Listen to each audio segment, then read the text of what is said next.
سلام به همه، باز خوش آمدید در ویدیوی دیگه. اول از همه میخوایم تشکری کنم که ویدیوی قبلی از مرا درباره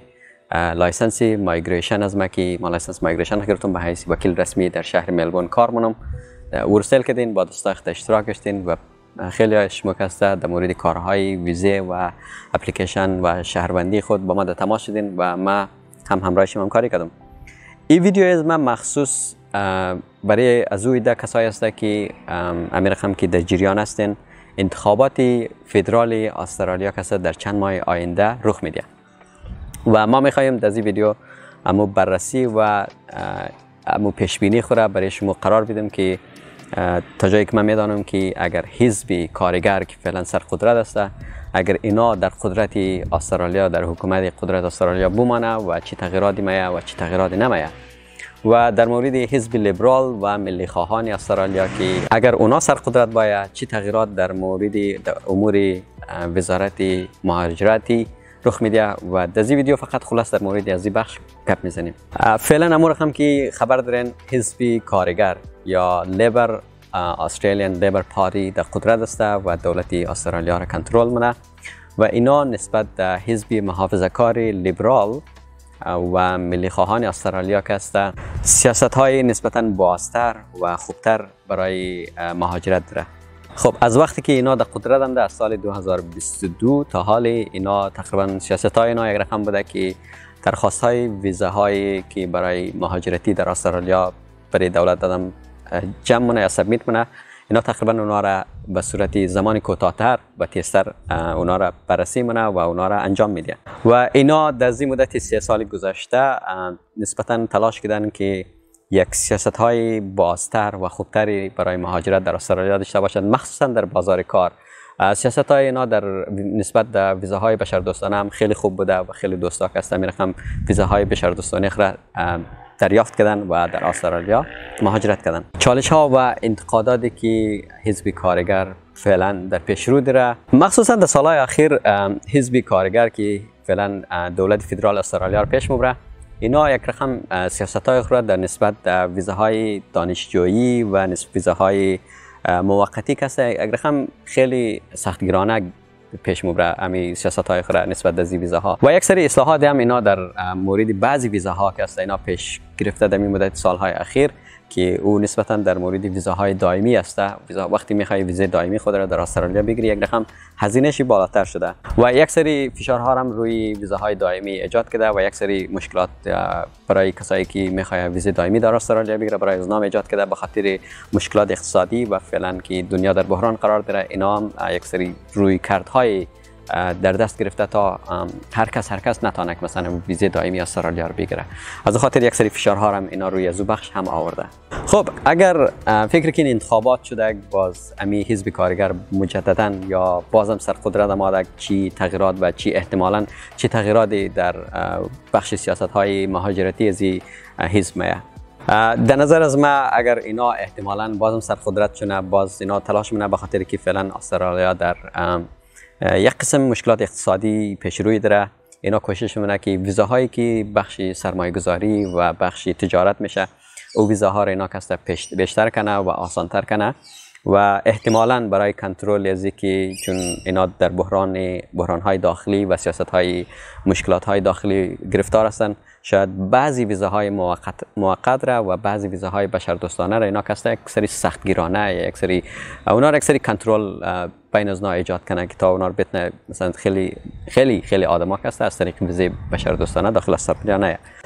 اینا فکر کنم که در حکومت بعدی که اینا اگر انتخاب شونه بازم کوشش میکنه که ویزایی که مثلا کسایی که اسکیل ویزا میخواد داخل استرالیا باید او بخشا بیشتر اینا ویزا توزیع کنه و خیلی کسایی که اسکیل هست و مهارت داره اونا داخل استرالیا باید و یک سری افزایش کنترل یا سختگیرانه تر نسبت به ویزاهای دانشجویی و ویزاهای موقت در زو بخشا که اینا زیاتر شاید یک سری سختگیرانه عمل کنه و یک سری سیاست های کم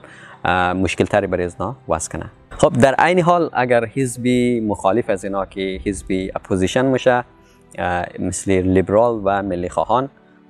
مثلا که در رأس لیبرال پیتر داتن فعلا وجود داره این دو حزب ائتلاف کنه اگه اینا سر قدرت باید در انتخابات بعدی چه تغییرات در استرالیا رخ میده و در قسمت چی ما بلدشیم میگم. معمولا لیبرال ها و امی حزب لیبرال و ملی خواه ها اینا اگر ائتلاف کنه حکومت بعدی اینا تشکیل بده، اینا از قرار تجربه 10 سال 15 سال گذشته از مک است، اینا تقریبا سیاست های نسبتا سختگیرانه نسبت به ویزاهای موقت داره و نه تنها در زو بخش نسبت به بخش های ویزای بشردوستانه هم اینا سختگیرانه عمل مونه. امیر رقم که شما خبر دارین در مدت 9 سالی که اینا سر قدرت بودن تقریبا 10 سال یکی از دستاوردهایی که اینا میگفتن که ما سر قدرت شدیم و کشتی در استرالیا دیگه نمادک.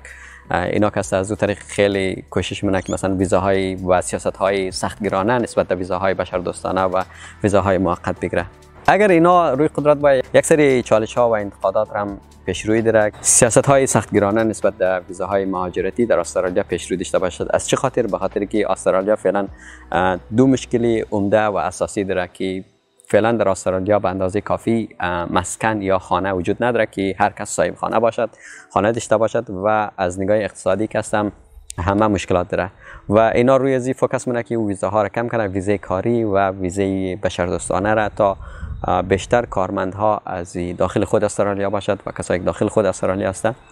اونا روی کار بیاید و اونا کار کنن و اینا در سال اول این احتمال زیاد ماره که اینا روی از این چیزا زیادتر فوکس کنه و این ویزاها را سهمیه از ویزاها را کم کنه و تا مردمی خودی استرالیا کسته کاری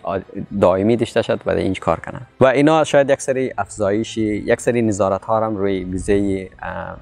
مثلا استودنت ویزا و ویزای محصلی و ویزای مهارتی یا اسکیل ویزا که است روی زوم یک سری نظارتایی کنه و اونا را یک سهمیه بندی دقیق و واضح تر کنه برای دولت آینده. امیر رقم لیبر و لیبرال ما فکر کنم در این بخش کسته شاید هر دوتایش هم نظر باشد. اینا هر دوتایش کوشش منه که روی ویزای سرمایه گذاری و دوستایی که میخواد از طریق ویزای سرمایه گذاری داخل استرالیا باید سرمایه گذاری کنه و از طریق از ویزای دائمی بگیره، شاید در زو بخش اینا هم نظر باشن و او ویزا کس اینا شاید وسعت ببخشه و آدمایی که پول داره و سرمایه داره بخواد داخل استرالیا باید سرمایه گذاری کنه روی از ویزاها کس اینا زیادتر فوکس کنه، تمرکز کنه و او بخش را زیادتر برای مردم آسان‌تر کنه. و در بخش ویزاهای بشردوستانه معمولا لیبرال ها یا لیبرال ها و ملی خواهان ائتلاف از دو حزب اینا سیاست های نسبتا سختگیرانه داره. امیر رقم در گذشته اینا مخالف ویزای بشردوستانه هستن، مخالف کشتی بودن، مخالف قایق بودن و در آینده هم اینا اگر سر قدرت باید روی ازی بخش کسته اینا بیشتر فوکس مونه که امو ویزاها را تعدادش را خیلی کم کنه، سهمیه بندیش را خیلی کم کنه در سال. خب در آخر اگر تمام از این گپا را ما جمع بندی کنیم که اگر حزب لیبر که فعلا سر قدرت است اگر اینا بازم سر قدرت باشد در انتخابات آینده و 3 سال آینده و چه تغییراتی به وجود میاد، اگر مختصرا بلدشیم بگم تقریبا ویزای سرمایه گذاری و ویزای مهارتی یا اسکیل ویزا در استرالیا کسته تقریبا امی سیاست هایی که فعلا وجود داره یا شاید هم شرایطش بهتر و خوبتر شونه و ویزای موقت و ویزای بین المللی شاید در این بخش یک سری محدودیت های ایجاد کنه و اینا کوشش کنه که کسایی که از طریق ویزای موقت داخل استرالیا میاد او شاید رویش یک سری محدودیت ها را ایجاد کنه و ویزای بشردوستانه امکان داره که امیر رقم پایدار بمانه و شاید هم یک سری تغییرات به احتمال خیلی کم. اگر لیبرال ها و ملی خواهان اینا ائتلاف کنه انتخابات آینده اینا برنده شونه و دولت آینده اینا تشکیل بده یک سری تغییرات دیگری به وجود میاد. اگر اینا روی قدرت باید و پیروز شونه اینا احتمال داره که ویزای موقت را اینا کاهش کنه و یک سری محدودیت ها را روی زو ایجاد کنه، ویزای بشردوستانه را یک سری محدودیت های خیلی زیاد روی زو ایجاد کنه و ویزای دائمی را که هستم روی زو کنترل کامل داشته باشد. خب این بود که قسمت هایی که در نظر از من در انتخابات آینده امکان داره این سیاست ها روی کار باید اگر هر کدام از این حزب برنده شونه. ما گپ نمیزنیم که مثلا کی برنده میشه و کی بازنده میشه در روی آینده و کی قدرت در دست میگیره. ما فقط میخواهیم که از سیاست های آینده ای که روی امور مهاجرتی استرالیا امکان داره رو احتمال داره که رخ بده من فقط امور پیش بینی کردم برای دوستا. امیدوارم که این ویدیو برایشون آموزنده بوده باشد. اگر کارهای در مورد کارهای مهاجرتی و ویزاهای مهاجرتی میخواین که همراهشون همکاری کنیم فعلا وقتیه پیش از انتخابات، فعلا بهترین گزینه، مخصوصا ویزه CSP بشردوستانه، چون فعلا دولت لیبرها یعنی حزب کارگر روی قدرت است. اگر میخواین در این بخش کمک لازم داشته باشین حتما با ما در تماس شین، از طریق شبکه فیسبوک ما، از طریق اینستاگرام ما یا از طریق تیک تاک. همه شبکه از ما در نام سیلک رود مایگریشن سرویسز یاد میشه. میتونین از طریق سیلک رود مایگریشن در اینستاگرام، در فیسبوک، در تیک تاک با ما در تماس شنید و ما شماره خود رم در قسمت از این ویدیو میلم. میتونین از طریق از در واتساپ از ما پیام بدین، ما میتونیم که همراهشم همکاری کنم.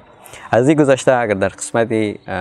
درخواست های شهروندی استرالیا یعنی سیتیزنشیپ اگر کمک لازم داشتین هم با ما در تماس شدین، ما کسا میتونم همراهشم همکاری کنم. همین بود ویدیوی امروزی. من نمیخوایم که زیادی ویدیو رو برایشم طولانی کنم و امیدوارم که این ویدیو برایشم آموزنده بوده باشد و امیدوارم که لذت برده باشین. اگر میخواین قصد مهاجرت در استرالیا دارین و میخواین عزیزان خود در استرالیا بیرین یا میخواین که ما در قسمت ویزاهای شما با شما همکاری کنیم، با ما در تماس شدید. ما همیشه کوشش می‌کنیم که با شما خدمت کنیم. تشکر. با امیدی که هر دوستی ما که میخواید با استرالیا مهاجرت کنه یک راهی برایش وجود داشته باشد و ما بتونیم همراه از همکاری کنیم. خب این بود ویدیویی از ما و ویدیو از ما اینجا با پایان میرسه و ما همراه از این پیشگاکو این پیشگاگ از ما هست. این فعلا همینجا بوده که من این ویدیو رو پر می‌کردم. ببخشید دیگه که من رقم میگیرم. چوچه هست هنوز چوچه. آره این چوچه فعلا دیگه این همینجا بوده که فعلا ما این ویدیو پر می‌کردم. شو